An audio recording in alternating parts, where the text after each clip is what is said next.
Thank you, Alan. Michelle is a career and life coach. What does that mean? Have you heard of it? Do you need it? Alan's just expressed to you what your personality is going into careers that some of you may know, some of you may not have any idea, and that's okay. If you've got a clear understanding of what you want to do, maybe any top elite sports person, any top elite academic, all have coaches.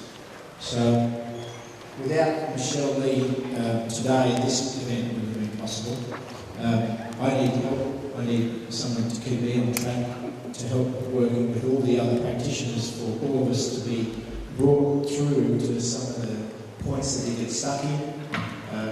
Michelle is a beyond success accredited career and life coach, passionate about guiding her clients to find their purpose in life. Listen for this paragraph for yourself. It's not about anybody else here. Through caring and supporting personal growth, Michelle's vision is to share her skills and guidance with teenagers around Australia. She wants to ignite passion within each person. Not only will they become motivated towards their own goals, they'll also understand why the time is, they'll also understand why now is the time to shape their future. Going into year 11 and 12, this is about you. By empowering you to enjoy a career which serves an expression of yourself, your students, the teachers, your parents and carers, you'll benefit from a positive attitude from yourself.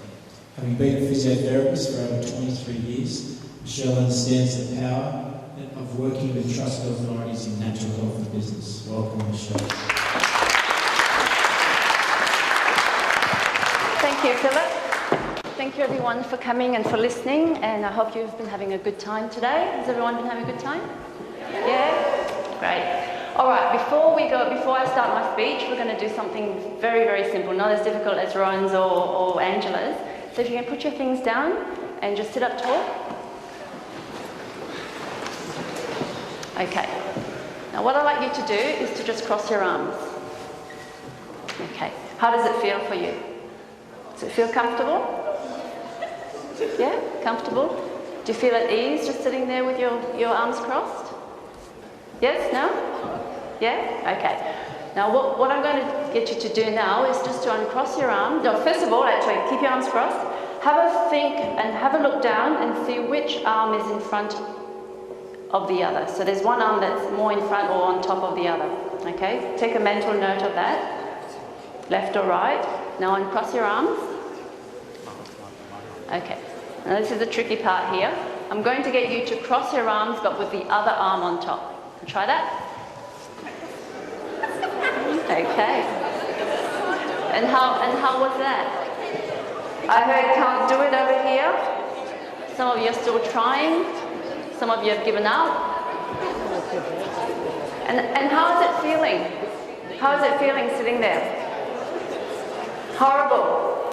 Yeah, difficult? How's it feeling for you? Is it comfortable? Yeah? A bit awkward. All right, take your arms out. So what I've just illustrated for you there is how change can be difficult. When we first crossed our arms, the first way we did it was a comfort zone. That was an easy way to do it. That was a natural way to do it. The second way involved some change. And sometimes change can be difficult. As some of you said here, it's awkward. Sometimes you don't do it, you don't want to do it.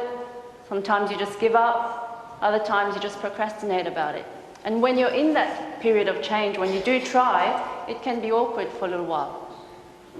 So what I'd like you to start believing in is that although the change can be difficult, it is possible. And we're going to do something right now again. So again, uncross your arms, and this time I want you to cross your arms the second way, so the awkward way, 10 times in a row. Keep doing it. And then keep it there. On the 10th one, just keep your arms there.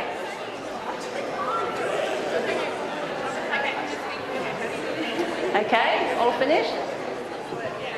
So how's that feeling now? A little bit better? Yeah? Anyone feeling a bit more comfortable doing it the second way? Yeah? All right, so you can uncross your arms again. So as you can see, with a bit of repetition, as Rowan said, as Angela said, with some repetition you can repattern, you can cause new pathways to be made, and it can become actually quite easy and become quite natural. So when you're thinking about changing, when you're thinking about changing your nutrition, changing a diet, doing an exercise plan, doing something to change yourself, to help you to be a better person, to help you to become more of who you are, sometimes it does involve a little bit of repetition, a little bit of motivation to keep going. So I'd like to inspire you to know that it can happen with just a little bit more repetition. Oops, have I been clicking it? Okay, hang on. So, going back here, these are a few barriers to change. For the St. Pius students, you've got in your assignment, have you all got your assignment for term 4? Yes. Yeah? In it, there's a part there which says, what are the barriers to, I think, young adults seeking health? Teachers, tell me if I'm right. There's something in there. So these are some of the barriers. Fear of failure. If I fail, maybe I'm not good enough.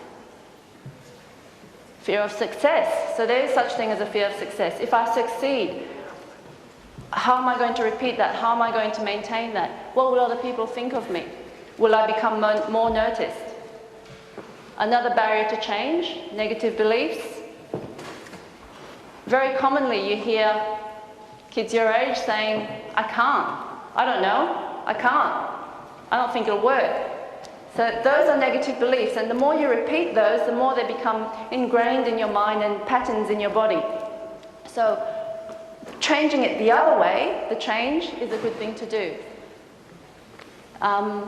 Maybe you don't think it's important, that's another reason. And as Philip has been saying to you today, you know, these are options. All of the practitioners who are talking here today are giving you options for health, options for great health.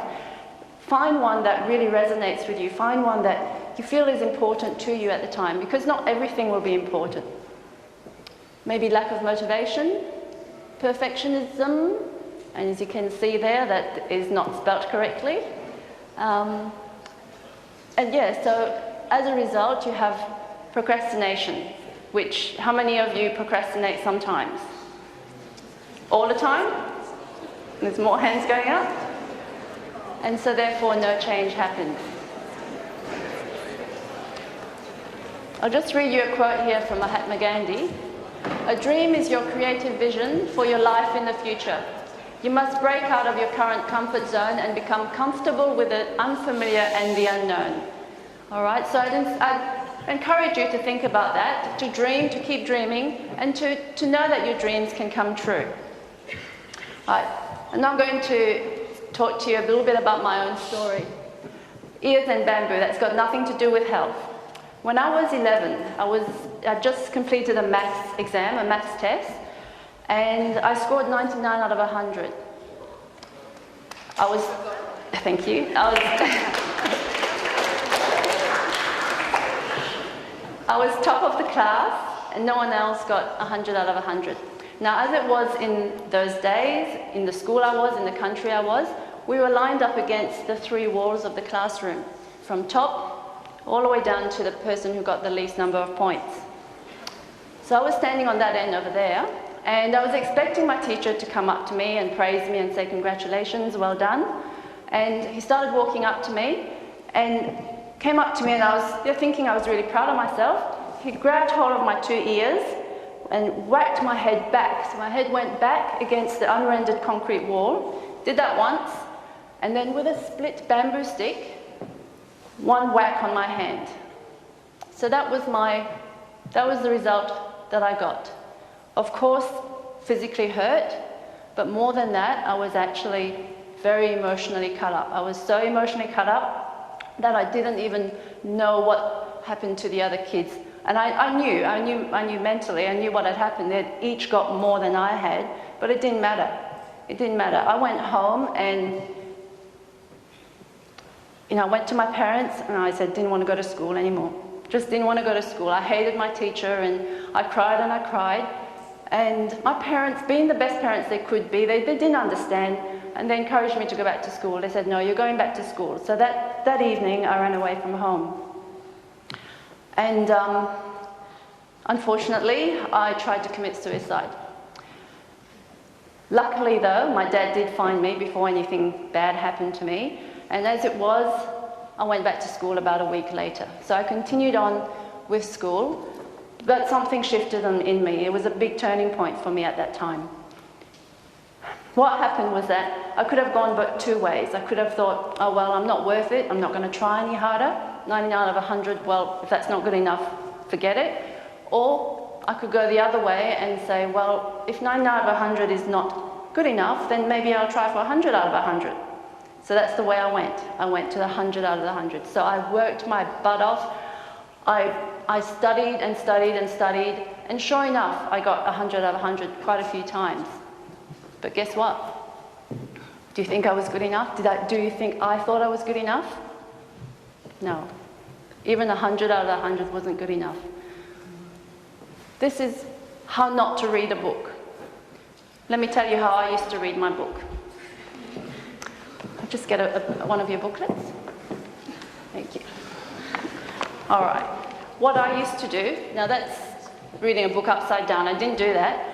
What I used to do was with all my books, I used to read the front page, memorize it all, read the inside page, read the publishing, every edition, the dates, memorized every single thing, the page number, what was on each page, went through the whole book, right to the very back of the book. That was how I studied, because I just had to be perfect. And I did that many, many times over, and even till I came to this country, to Australia, I was 16, and same thing happened. I went from year 10 to year 12. I actually was dux of my school, and not only dux in one subject, but all my 6 HSC subjects. So I took out everything, and did I feel I was good enough? No, still didn't feel like I was good enough. So for years and years and years, because of that feeling of betrayal, because of what the teacher had done to me, and look, he was doing the best he could do, so I don't blame him, there was no blame involved, but I was hurt. I put layers upon layers upon me to protect myself, because, I've always felt judged. I felt like I was never good enough, so I just protect myself, and I became somebody that I really wasn't. It was just somebody else existing, somebody else just being there in the world, not knowing who she was.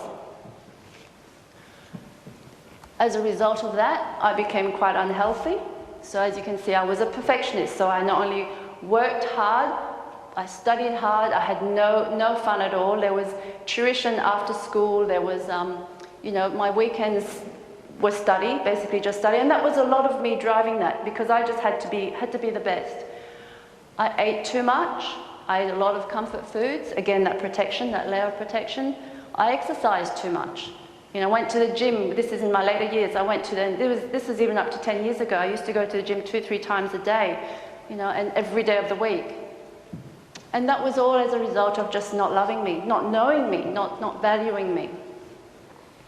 And the symptoms of that, as well as all of those, I was extremely depressed. I slept quite a lot as well. Extremely tired, anxious, overweight, and a whole lot of other things. And I've been very fortunate in recent times to have gone to quite a few of the practitioners in this group to help me with my health, because a lot of things were so run down that I wasn't functioning to my best capacity. And luckily, with the help of 2 or 3 of the practitioners here, I'm now much healthier, much, much happier. So that's what can happen to you. So from age 11 to age 34, so 23 years later, I had been just existing for that time. And I went through 2 major betrayals in my life. One was in a relationship, and one was where I lost $500,000. And in that same time, my daughter, who's sitting at the back, she was only 5, she became really, really ill with an autoimmune disorder. So it affected her gut, it was bleeding, it was swollen, she couldn't walk, she couldn't talk, she couldn't eat for 18 months, and she was on morphine in hospital for that time. So it was just chaos in my life. There was just, it was just a really, really bad time in my life. However, it was also the very best time of my life. Can you understand why? Because had that not happened, I may have still been just existing. because so much happened in that time, and when I came out of it, was just coming out of it, I was asking myself all these questions. Well, why did it happen to me? How come it happened? You know, all the questions you ask when a challenge comes into your life. And as a result of all those questioning, an answer came to me. And it was an answer in the form of a newspaper clipping which had something about personal development. And so, having nothing left, I felt I had nothing left. I remember I didn't know me, I didn't value me, I had no money, my health was down, my daughter was sick, my relationship had gone down. So to me there was nothing left. I thought, well, may as well just try this. So I went to a course, and for once my perfectionism actually helped me, because I poured myself into the course. I read, I meditated, I listened to audios all the time, I wrote things down, I wrote my goals down. This personal development was actually starting to peel those layers off me. And I started to really understand who I was, why I functioned the way I did, why I reacted certain ways, why I responded certain ways. It was all about understanding me. And through that development, I actually started to feel something burning within me. You know, there was something inside of me that was ignited. I didn't know what it was at the time. I was actually a physio at the time. So age 34, I was a physio, and I had my own practice in Perth.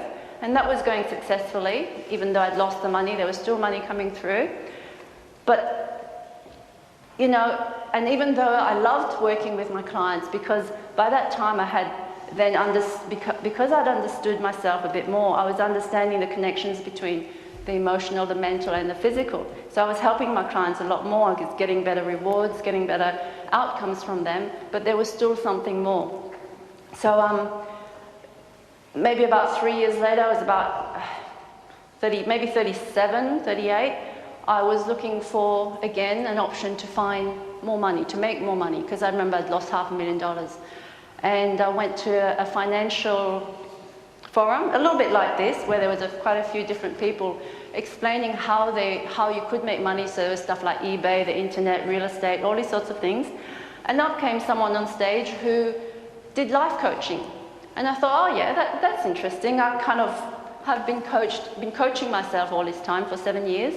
And the way he wanted to help with the financial goals was that he wanted coaches to come on board to help inspire other people, help other people to know themselves, to actually understand themselves better. So I was sitting there thinking, well, I don't really want to do eBay, I don't want to do that. And I knew because I'd done some work on myself that I wanted to choose something that really meant something to me. So as soon as Paul Blackburn said, hands up those of you who want to help me with the coaching, my hand went up. It wasn't a conscious thought, it just went up and it stayed up. Now the course cost $25,000, of which I didn't have. I found it somehow, I just found it, and I've never looked back. So I was actually coached again through that period of time, for the 1 year, and I also started coaching. So this was about 4 years ago, and I haven't looked back. The coaching that I do, I'm just so passionate about it, and it was this year that I decided that I'm cutting the ties to physio, not because I don't like it, but just because I'm so passionate about helping kids like you, helping kids your age, to not have to go through what I've been through, or if you are going through stuff like that, to know that you are valuable, to know that each of you is one special person in this life who's got so much to contribute. And if I can ignite that in you, and I also use Alan Stevens' face profiling, so I can actually read you to determine your strengths, your weaknesses, your skills, your talents, your gifts. If I can put the 2 and 2, so the skills, talents and gifts, together with your being, together with knowing who you are, then I've got a really true gift, and you've got a true gift to give out to the world. So this little quote from Mary Lou Retton: each one of us has a fire in our heart for something. It's our goal in life to find it and to keep it lit. And this is what a life coach does. So this is what I do. I'm a guide, a support and a friend. I assist you in finding your direction and purpose. I help you identify goals and take action. That's the big thing, to take action. Work on your sabotaging patterns, and I also, all the people that you've heard today, they can help you with that as well. I encourage you to be the best you can be. I'm your accountability buddy, so if you say you're going to do something, I follow up with you. I cheer you from the sidelines, and I challenge you to dream bigger than you have ever dared. So that's basically what a life coach does. I've just put a few secrets to success here, which is on my website, by the way. It's to have an attitude of gratitude, number one. So as Justin was saying, be mindful. Remind yourself every moment of the day that you're breathing and that you can be thankful for every single thing that comes into your life. And in my case, it was the challenges I was thankful for. And I can say the same for each one of you, because you always learn something from it. Unhook from the past, embrace your strengths, become clear on what you want. Take responsibility, create new experiences, a vision and a plan, and number 7, most importantly, take action. Right, now, I carry a pebble around with me. Well, it's not a pebble, it's a stone. And the reason I carry this around with me is to remind myself that I am one pebble in this world. Now, what happens when a pebble is dropped into a pond? What's that? It ripples, yep. So there's a ripple effect, isn't there? So the analogy from that is that if I'm this pebble and I'm sharing with the world and I've dropped into the pond of the universe, pond of all the people around me, what I'm doing is I'm rippling my effect around me to all the people around me, and they're getting the energy from that, and then they're spreading it out to other people. So if you can imagine, each one of you here, every single one of you, is that special pebble. Each of you is unique, and you're rippling out your own energy, your own special talents, your own special gifts, your own special being to the world.